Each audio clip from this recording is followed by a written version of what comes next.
wá gbé TV báyọ̀ lọ. Brọ́dà mi, ẹ kúrò lẹ̀. Ẹ dákun, ṣé ẹ mọ àdúgbò tí ń jẹ́ ọmọ ní Ìlàwálì? Ọmọ ní. Mo ní ìlú Wàkàkọ́. That place far. Far gone. You know what? Just follow like this. Follow like this. Go.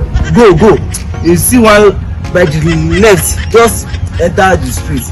She get. You don't reach the place, just ask for somebody. They will direct you.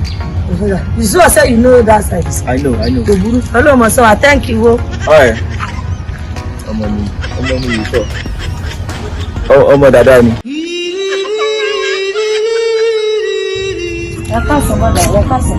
Ẹ jọ̀ọ́, ẹ mú ìbínú sí ẹ mọ street tó ń jẹ́ tọmọ ní Ìlàwálì.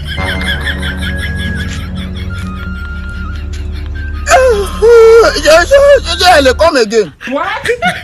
Ọmọ ní Ìlàwálì. Continue. Ọmọ ní Ìlàwálì lọ. Níbo la ti mọ̀ gangan? Ìyànà pàjá. Ẹ máa padà sí àrùpájà ni o. Ìjà ní gbogbo àwọn tó ń gbé ní ọmọ ní Ìlàwà.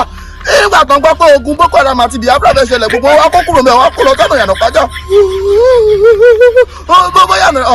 Ọ̀nà ìyànà pàjá ni gbogbo wọn ń gbé.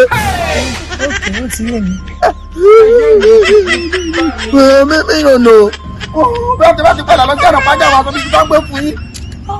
Mo já e láyé mi wọlé tí ìbá wọ́n ti mọ̀ wà lánìí náà máa ń dálẹ̀ o. Tándìlá ní òde wo tó ń tani bẹ́ẹ̀ bí. Àgbààgbà tí ìbá ṣe fún ìyẹn náà tó ti kú.